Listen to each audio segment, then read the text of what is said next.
Bravo à l'Afrique qui se réveille et qui s'éveille. Nous sommes ici pour célébrer l'Afrique de la Renaissance. Oui, l'Afrique est en train de renaître. Et nous allons essayer tous les samedis de faire un tour de l'actualité et que nous allons intituler Samedi politique pour les francophones d'ici au Canada, en Amérique du Nord et ailleurs. Et nous allons parler de l'Afrique. Donc, nous allons faire une analyse et un décryptage de l'actualité géopolitique et de la géostratégie en Afrique. Donc, si vous êtes nouveau sur cette page, vous savez ce qu'il y a lieu de faire. Mettez-nous déjà de nombreux pouces. Mettez-nous de nombreux pouces. Abonnez-vous si vous n'êtes pas encore abonné et cliquez sur la cloche de notification. Et surtout, partagez cette vidéo pour inviter les uns et les autres à s'abonner davantage à cette page où tous les samedis, nous allons faire une tour d'actualité géopolitique. Qu'est-ce qui s'est passé au courant de cette semaine? C'est ce que nous allons voir en prenant les principaux points. L'actualité déjà au courant de cette semaine porte sur l'Assemblée générale de l'ONU, la 78e Assemblée générale de l'ONU qui se tient encore à New York et dont la participation des Africains est attendue.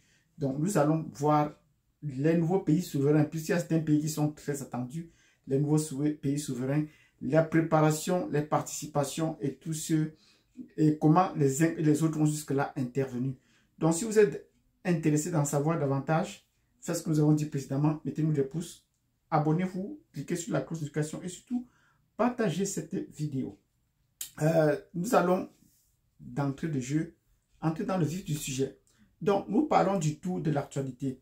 Et l'actualité en Afrique aujourd'hui est centrée sur l'Afrique de l'Ouest avec de nouveaux pays souverains. Et je le disais tantôt, je le dis souvent, si Haïti est le premier pays indépendant noir en 1804, mais il a immédiatement perdu sa souveraineté.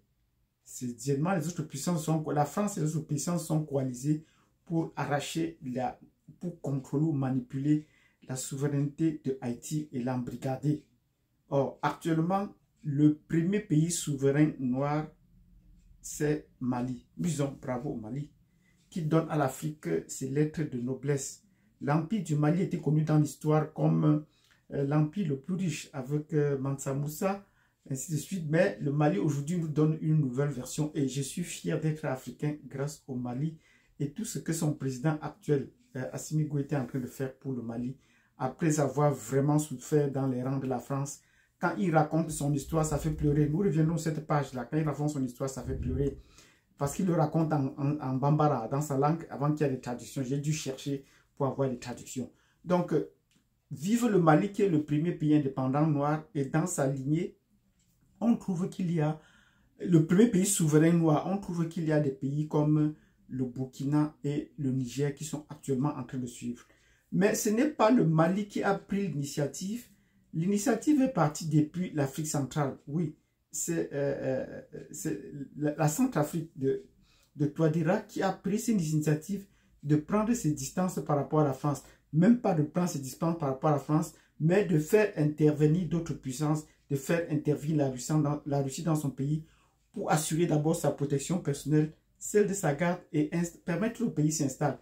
Et on a donc trouvé là une opportunité que les autres, que les pouvoirs militaires qui se mettent en place depuis peu, ont trouvé que là c'était un très bon gouffre. Et la Russie ne cesse de le dire, ils aiment traiter avec les pouvoirs militaires, ils ne cessent de le dire. Même si en Centrafrique, où ils veulent essayer leur première base, c'est un pouvoir civil. Donc, nous allons voir, donc passer en revue ces pays, ce qu'ils ont dit tout récemment en Afrique, ce qu'ils ont dit tout récemment à l'Assemblée générale de l'ONU. Bon, c'est la dernière semaine qui s'est passée, on a parlé des tremblements de terre, il y a eu des catastrophes naturelles en Afrique, ce qui est un cas rare, Nous avons donné le pour et le contre, nous allons revoir cela. Quelles sont ces catastrophes? Il y a eu des catastrophes, disons, naturelles au Maroc avec le tremblement de terre et il y a eu une tempête, ce qu'on a appelé une tempête en Libye et qui a presque tout ravagé. Généralement, l'Afrique est un continent béni. On ne le dit pas seulement de la bouche. En tant que géographe, quand on voit les cartes des pays, des zones les plus dangereuses au monde, des zones de séisme, les zones de volcans actifs, les zones de cyclones, et ainsi de suite, l'Afrique est épargnée. L'Afrique ne fait pas partie de ces cartes-là. Jusqu'en 2000, l'Afrique ne faisait pas partie de ces zones dangereuses. Mais comment subitement on peut expliquer un tremblement de terre au Maroc? Comment subitement on peut expliquer une tempête dans une zone extra-tropicale? parce que la Libye n'est pas en zone tropicale, les côtes de la Libye sont pas en zone tropicale. Généralement, ce sont des tempêtes qu'on appelle des tempêtes tropicales, les cyclones. C'est dans les zones intertropicales, ou pour des zones intertropicales, ou dans les grandes mers qu'on a souvent ces tempêtes. Je veux dire, ces tempêtes, elles viennent souvent dans l'océan Atlantique, l'océan Pacifique, et même de l'océan Indien, voilà, où on a ça. Dans les mers intérieures, comme la Méditerranée, on a rarement ces tempêtes, ce genre de tempêtes. Comment expliquer tout cela? Prenons d'abord le cas du Maroc. Le cas du Maroc, il n'y a pas de faille qui puisse faire du séisme au Maroc. Il n'y en a pas. Donc, nous avons donné deux raisons pour cela. Nous avons dit, soit le Maroc est en train de s'affirmer comme puissance et elle veut tester sa capacité à être un pays qui peut gérer, qui peut provoquer eux-mêmes les dégâts, les contrôler et les gérer. Soit c'est les puissances étrangères qui provoquent le Maroc pour voir comment est-ce qu'ils vont faire.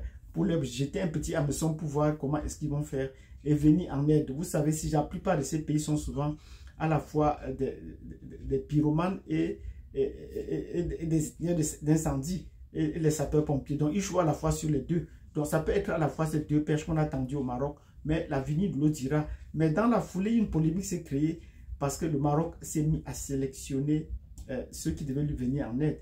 Et la plupart de ces pays qu'elle a accepté l'aide directement, même de son voisin le plus ennemi, c'était des pays qui sont des royautés, qui ont des royaumes. Et elle a rejeté donc l'aide de la France, malgré le fait que la France demande à venir en aide. Mais ce qu'on ne comprend pas, ce que moi je ne comprends pas, comment la France peut avoir des pays qui sont en souffrance comme l'Ukraine dont elle a tant parlé, elle ne vient pas en aide, et elle trouve le moyen de venir en aide au Maroc. Où est-ce qu'elle trouve donc cette aide? Les gens réclament une meilleure condition de vie en France. On ne trouve pas moins de les aider, mais on trouve moins d'aller aider le Maroc. Heureusement que le Maroc a décliné cette offre pour des raisons géopolitiques, parce que la France ne veut pas se prononcer clairement sur le Sahara occidental et a décliné cette offre-là.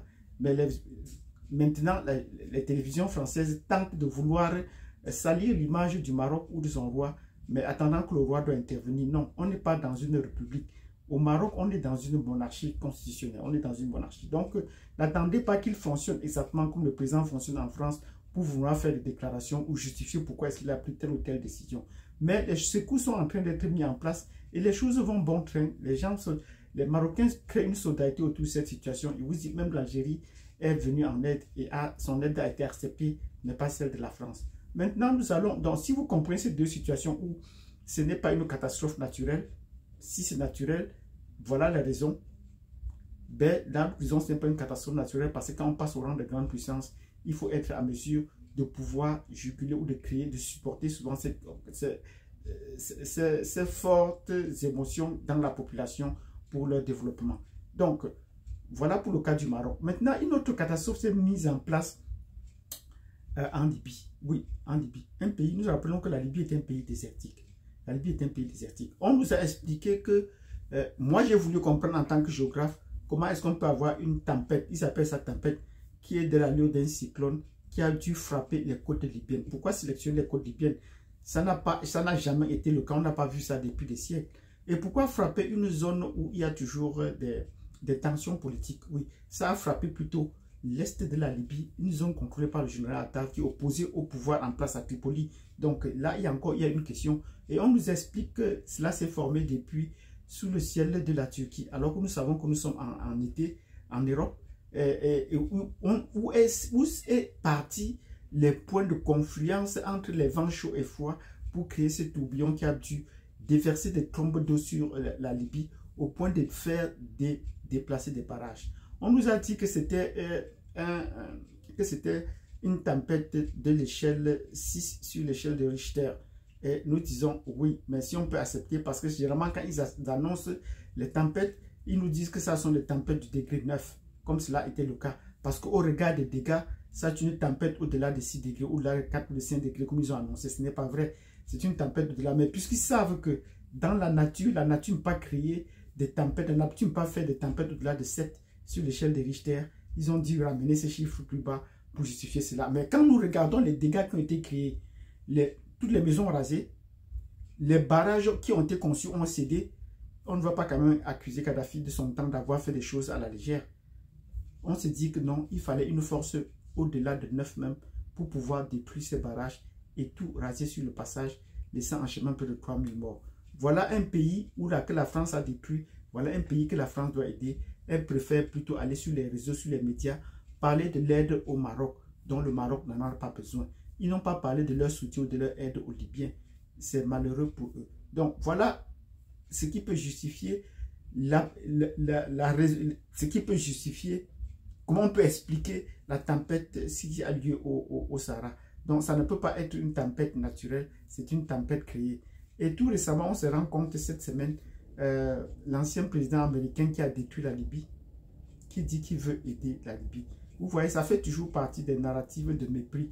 Vous voulez aider, faites-le. Pour bombarder la Libye, vous n'avez pas demandé notre avis. Même quand on vous a dit non, vous avez continué votre chemin. Donc si vous voulez les aider, aidez-les. Ne venez pas annoncer que vous voulez les aider. Ces intentions, où après vous allez vous montrer comme un bienfaiteur. Peut-être que l'Afrique n'en a plus besoin aujourd'hui. Mais heureusement, partout les voix s'élèvent pour dire qu'il aurait mieux fait de ces terres parce que c'est lui qui a détruit ces pays. Donc voilà pour les deux catastrophes. Si vous avez bien compris, mettez-nous des pouces. Abonnez-vous. Pour ceux qui ne sont pas abonnés, partagez et cliquez sur la cloche de notification. Mais si vous avez besoin d'amples informations sur les catastrophes naturelles, nous sommes bien utilisés sur ces questions de géographie, des séismes, des tempêtes, des vents, des climats. N'hésitez pas à nous joindre. Maintenant, nous passons au deuxième point qui était l'actualité à l'Assemblée générale de l'ONU. À l'Assemblée générale de l'ONU, cette semaine, on attend certains pays africains. Depuis 2 ans, le Premier ministre du Mali et son intérimaire ont fait couler beaucoup d'encre de salive dans leurs déclarations. Ils ont dit des choses, mais ce n'était qu'une annonce, une dénonciation. Ben, c'est par la suite que l'accusation a eu lieu dans le cas de son ministre des Affaires étrangères qui a porté plainte au Conseil de sécurité pour qu'on les entende, pour qu'ils apportent les preuves sur l'accusations de la France dans le développement du terrorisme dans leur pays. Oui, donc on est passé avec le Mali de la dénonciation à l'accusation, donc bien sûr avec les preuves. Mais jusqu'aujourd'hui, cela n'a pas connu un aboutissement, n'a pas permis que le Mali vienne exposer les faits et les preuves sur le soutien, sur la création du terrorisme dans ces pays pour les déstabiliser et les maintenir plus bas. Nous leur disons bravo. Le Burkina va un peu plus loin, mais le fait un peu plus sous silence et donne des délais. Cette semaine écoulée, le Burkina a demandé à l'attaché militaire de l'ambassade de France à Ouagadougou de pouvoir plier bagage. Donc je pense qu'il doit normalement plier bagage d'ici lundi au plus tard. Le délai a été déjà sonné, donc il doit également partir après le départ de l'ambassadeur. Et dans le même temps, il n'a pas fait les choses dans la dentelle. Le capitaine Traoré a demandé à son attaché militaire, à des routines militaires à Paris, de rentrer à Ouagadougou. Donc ça, c'est tout à fait normal. Bon, mais maintenant, ce n'est pas le même cas au Niger. Au Niger, la France refuse de partir. Les ultimatums de la CEDEAO, de la France ont expiré, mais ils refusent de partir. Alors que les textes internationaux sont bien clairs. Et pire encore, Macron continue à insulter des Africains et les traite de fous. On est dans un pays de fous.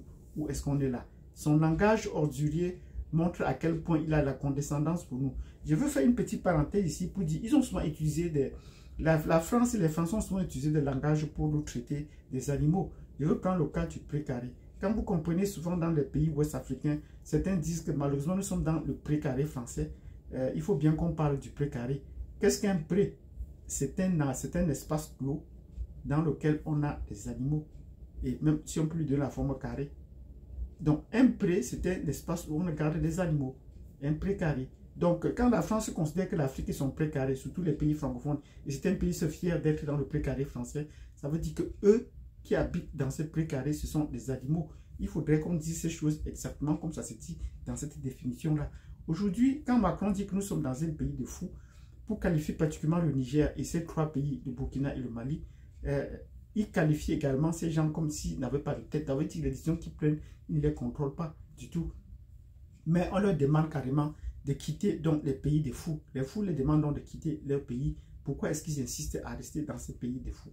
Donc, nous allons demander également à tous les Français de partir. Partez de ces pays. Si vous traitez que ces pays ne sont pas dignes d'y rester, il faudrait partir. Mais il y a beaucoup de révélations qui sont en train de se faire ces derniers temps au Niger. Les premières révélations, c'est sur l'uranium. Donc, nous allons dire, il y a le discours anti-français, il y a le discours de la France qui a tenté à minimiser l'importance de l'uranium nigérien. Et nous disons, c'est faux. On a lancé, Mohamed Bazoum, avant d'être évincé, disait déjà que non, l'uranium du Niger ne contribue pas à la hauteur, n'est pas à 20% qu'il a été réduit et que la France a d'autres alternatives comme le Kazakhstan et comme l'Australie. Nous disons non, ça n'est pas vrai. Ça, c'est pour réduire l'importance de l'uranium. Comment est-ce qu'ils peuvent aller exploiter, acheter l'uranium en Australie? Ce n'est pas du tout possible puisque l'uranium là-bas, les miniers coûtent cher là-bas. En Kazakhstan, c'est pareil. Ils vont acheter sur le prix mondial. Comment vous pouvez croire à cela alors que au Niger, c'est eux qui exploitent, c'est eux qui définissent le montant, c'est eux qui définissent l'achat. Ils vont laisser ça pour aller au Kazakhstan ou en Australie chercher. Ce n'est pas du tout vrai. Donc ceux qui croient à ce genre de discours se sont trompés. Pourquoi donc on leur dit, laissez donc la fermer les mines, laissez donc, aller donc au Kazakhstan vous approvisionner, puisque le Niger n'est pas aussi important, ils ne veulent pas partir. Ce n'est pas seulement la seule révélation qu'on fait. Donc il y a parfois une analyse qui tente à biaiser le rôle de l'uranium nigérien. Ils exploitent aussi de l'or. Et cette semaine, ces jours-ci, on a montré comment Alassane Ouattara était très impliqué dans l'exploitation des minerais d'or au Niger. Voilà. Donc voilà les révélations qu'ils sont en train de faire. Et j'ai dit, dans ces pays qui sont des pays sahéliens, si les Français parviennent à s'y installer, c'est qu'ils cachent, ils exploitent un trésor souterrain qu'ils ne veulent pas partir et laisser voir. Parce que à l'ambassade de France, on a découvert des tenues. Ça, ce n'est pas tout. Il y a des villes, s'ils parviennent à vivre là-bas au désert pendant longtemps, les Blancs, c'est qu'ils ont créé des villes souterraines où ils exploitent, où ils fabriquent tout. Et ça, ils ne veulent pas qu'on découvre le pot rose. Donc, on va découvrir encore des choses là-bas dans ces pays. Et nous disons bravo à la population nigérienne qui continue à faire le sitting à faire le sitting autour des bases militaires pour les faire partir. Mais si au Niger, le départ peut être programmé, le départ des Français peut être programmé parce qu'ils peuvent tenir. Dans un pays comme le Tchad, ce serait difficile parce qu'au Tchad, on a 9 bases militaires dans 9 villes. Pour une faible population tchadienne, ce ne sera pas facile de les faire partir. Donc, il faut déjà connaître le nombre de bases qui existent réellement pour pouvoir programmer leur départ. Dans d'autres pays, on a des bases militaires dont on ne connaît même pas le nombre parce que ces nombres sont diffus. Ça, ce sont des pays où ils ont officiellement dit qu'ils ont 9 bases militaires, mais ce n'est pas tout. Il y a également des bases officieuses et ils se déplacent dans des pays comme le Tchad à volonté. Donc, ces pays, qu'on dit les pays des fous, ont intervenu aux Nations Unies. C'est ce qu'on les attendait. La junte au pouvoir en France, j'ai dit, je le répète, la junte au pouvoir en France est mise au service de l'obscurantisme. Oui, on connaît bien cette phrase qui est la marque de posée du ministre Maïga. Donc, cette semaine, on attendait qu'ils interviennent. Et le premier coup de semence a été lancé par la Guinée. Nous avons dit bravo à Doumbouya pour la Guinée, pour son discours qui a fait applaudir des gens. Mais nous ne sommes plus au niveau de la dénonciation, nous sommes au niveau des accusations qui nous apportent des faits clairs, des faits preuves. Qui est-ce qu'il dénonce? Qui est-ce qu'il accuse? Il faut qu'ils le disent clairement parce que c'est à ce niveau que nous, les Africains, nous sommes. Et puis, au niveau, nous disons bravo pour le Niger. Bravo au Niger parce que le représentant du Niger au moins a été accepté alors qu'on a rejeté le représentant de Bazoum. Oui, on a rejeté le représentant de Bazoum. Même si l'intervention du ministre des Affaires étrangères du Niger a été quelque peu perturbée, mais nous le disons bravo parce que là, il accuse directement la France et le secrétaire général de l'ONU d'entretenir le terrorisme dans son pays et dans les pays du Sahel. Donc, c'est une accusation directe et il peut faire cette accusation avec les preuves. Il faudrait juste qu'on passe à l'action pouvoir. Bon, on a également apprécié la présentation de Cyril Ramaphosa qui dit nous ne sommes pas des... Mais le discours des Africains de façon grosso modo a changé, ainsi que le discours du président Kenya. Nous leur disons bravo pour cela, mais eux encore, ils restent au niveau de la dénonciation. Nous attendons des accusations claires et nettes parce qu'ils savent qui leur faire cela, qui peut les perturber, qui veut rendre les Africains pauvres et qui veut les maintenir dans la mendiance. Donc, si vous avez bien compris cette vidéo dans laquelle nous avons passé en revue les nouveaux États souverains que sont le Mali, le Burkina et le Niger, à qui nous disons bravo, il est maintenant temps de consolider cette souveraineté et de l'étendre et que les autres pays africains copient ce modèle, en commençant par la Guinée qui se joint. Même d'autres pays peuvent joindre à l'alliance du Liptako-Gourma. Oui, ce mot doit être revenu dans l'eau tout le temps. L'alliance du Liptako-Gourma qui est l'alliance qui réunit les États des pays du Sahel. Voilà. Les États des pays sahéliens. Donc nous leur disons bravo pour cela et nous souhaitons plus nos courage et nous allons venir dans notre vidéo au courant de la semaine pour expliquer pas à pas certains éléments pour être plus spécifiques. Mais en semaine, nous allons faire le tour de l'actualité qui va durer de 15 à 20 minutes. Bon, nous n'avons pas pu nous connecter aujourd'hui en direct à cause de la perturbation du réseau. On va corriger tout cela pour les semaines à venir. Donc, rendez-vous à samedi prochain et dans la semaine pour les petites vidéos. Et nous vous disons, tenez bon, partagez cette vidéo, invitez les autres pour samedi prochain, pour Samedi Politique. Merci.